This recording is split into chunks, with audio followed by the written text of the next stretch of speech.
What will Google search be like 10 years from today? That's one of the questions we recently received, and I have Katrina Rieger, our digital marketing manager, here with me. I'm Drew Harden, president of Blue Compass, and we're going to dive in and challenge Katrina by asking this very easy question. What is Google search going to be like 10 years from now? No pressure, and it's on video, so if we're wrong, everybody's gonna go know. back and check, yes. That is a question that our team is constantly asking ourselves. We're always looking for what's going to be coming next and what do we need to be prepared for. So this is one of my favorite topics to talk about, honestly. The first thing we want to cover as we talk about what is the future of search going to look like is following Google's best practices. So in yesterday's video, we talked a little bit about following the correct steps, always doing what's called white hat SEO. So making sure that you're never trying to cut corners. That is going to continue to be important. As clients come to us asking how we can show the SEO success we've had in the past and how we've been able to produce good results, that's honestly the answer at the end of the day, is we're always following user experience best practices, and we're trying to make the website better for somebody, a searcher who is coming into that website. So as long as we're following that principle, we know we're moving in the right direction. But 10 years from now, what are we going to be looking at? I think search results are going to look completely different than they do today. Whether you're on your phone, whether you're on your laptop, no matter where you are, that search result is going to be completely customized and personalized to you. We already see that a little bit. If Drew and I were to both pull out our phone and do the same search for the same term, we're going to see slightly different results, but the search result page at the end of the day is going to currently look the same for both of us, where 10 years from now, it might look very different. I know I'm in the minority when I say this, but I do not like to consume content via video. If I'm looking for something, I want it written down. That's how my brain processes best. But Drew loves video, for example. So our search results 10 years from now, I probably will have very minimal video links in my feed because Google knows that I am not consuming content via video. But Drew's search results might be 3/4 video with 1/4 traditional content that we think of. So it's going to be very important to focus on for each term we're trying to optimize for every page that we're laying out. We think about how is the user going to best want to consume this content. And while that's different for everybody, something in this example, if we're searching for recipes, I'm going to want that written out, Drew's going to want that via video, but you can easily incorporate both of those onto a single web page and feed both of those users the content that they need. So that's something that we're expecting to see, that level of personalization just continue to increase. One of the reasons we believe that is going to be coming at us is because Google is starting to show results and it says only you can see this information. And so that's tied into what's in our Google account, what is in my Gmail inbox, what accounts do I have access to for Search Console, Google Analytics, and it's feeding us a crazy variety of information and it's trying to get us what we want as fast as it can. So that automatically is going to change what I have access to versus what Drew has access to at the end of the day. The different email promotions we're receiving, and all of that is going to shape the search result that we see. Yeah. And I think, as you said that, it made me think of a decade ago, what were search results like? And that's obviously one of the ways that can help us look to the future. And a decade ago, if you would do a search, for the most part, you would see 10 organic search results. Whereas today, when you do a search, in most cases, you'll see the knowledge panel over on the right-hand side, and there'll be photos, and there'll be facts, and there'll be addresses, and there'll be Q&A, and then you'll see answers up at the top, and then there'll be ads, and then there'll be a local pack map. And so there's so many visual things that have been added to search now that 10 years from now, it'll probably be a lot more like that, and maybe even the regular organic search results will be gone. I mean, we don't know for sure.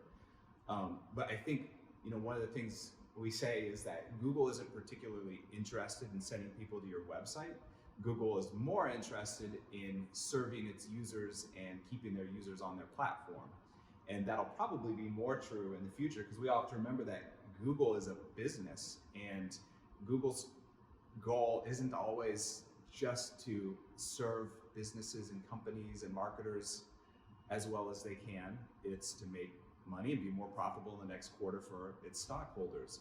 And so that results in keeping people on its platform more and selling more profitable ads. And so those are the things that really drive results as well, and it will in the future.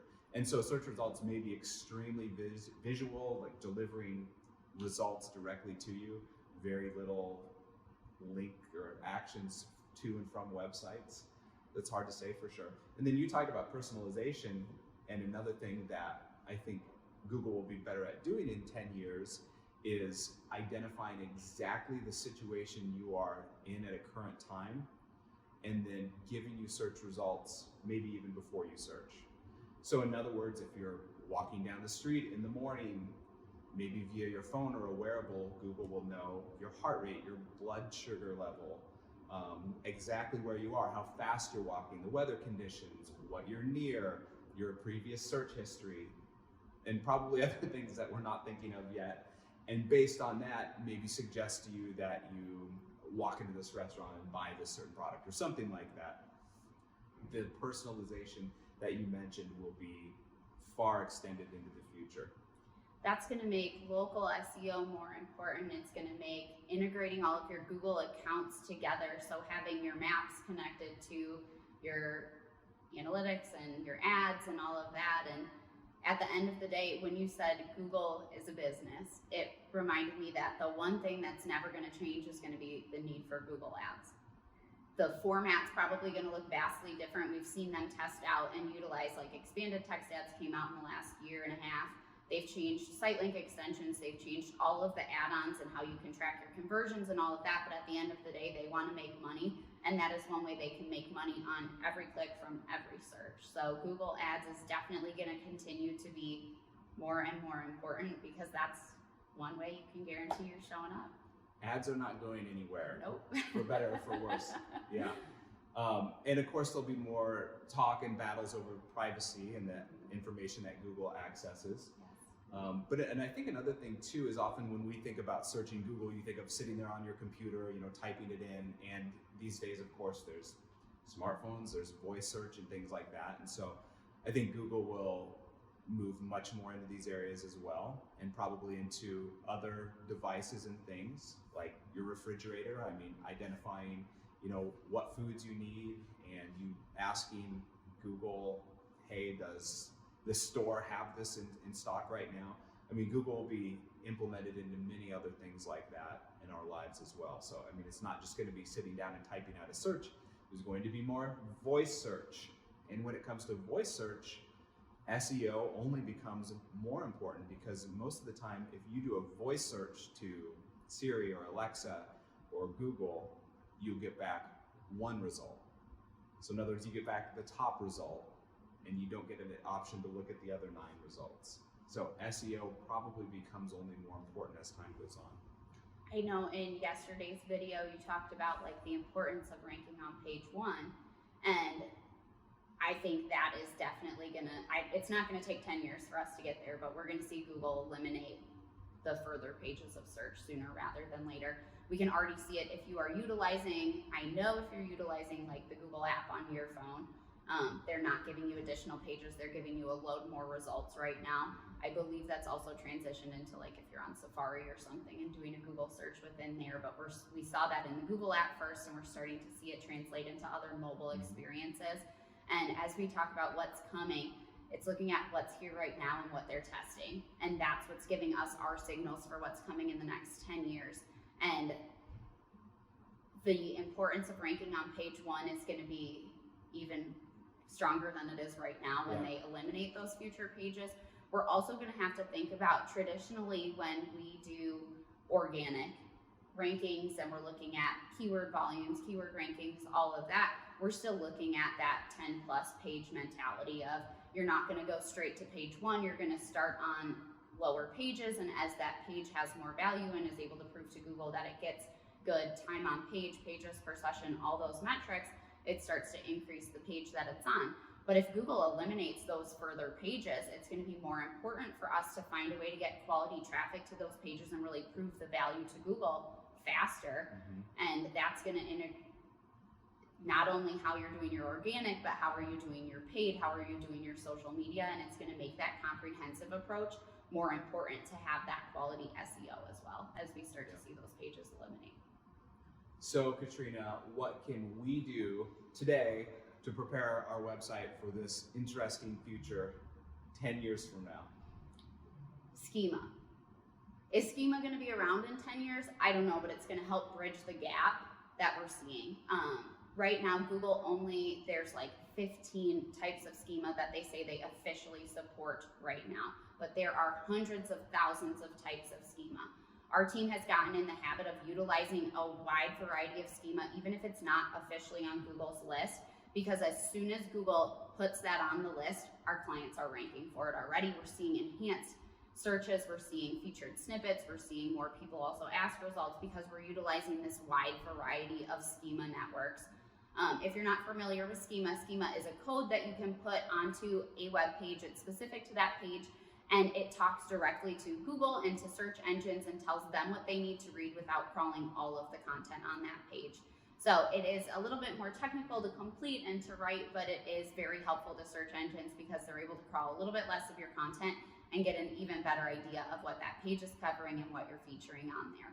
So we know that schema is going to be, it is already a requirement to be ranking well in organic. And so that is the first thing that you can start incorporating into your search results. The second thing is focusing on your internal linking structure. So assuming we have the basic building blocks of a healthy website, we have like no unnecessary redirects, we've cleaned up broken links, all of that. We're then moving into schema, and then we're moving into our internal backlinks. And we're really focusing on how can we show Google and search engines how to create that web of our website and really connect all those pieces. Your anchor text is incredibly important. So what words are you utilizing to link to the other pages on your website? And there's some really cool things that we've been able to do lately with internal linking and then what's called a pillar piece, which is really taking all of those internal links for a single topic and creating a vast web within your website. I mean, one of the best things I think you can do too is just simply continue to grow your website by putting really valuable content on it. Not just simple, quick pages about your products or your services, but blog articles, news articles that give away your expertise and provide value to your audience, and just ensure your website stays modern and has a great user experience. That goes without saying, I suppose, but these things will only help you put a really strong foundation onto where you'll be 10 years from now. So, Katrina, thank you for your incredible expertise today. Thank you for your geeky but educated answers. And thanks for watching. If we can ever give you a hand, don't hesitate to reach out to us here at Blue Compass. Thanks, and we'll see you next time.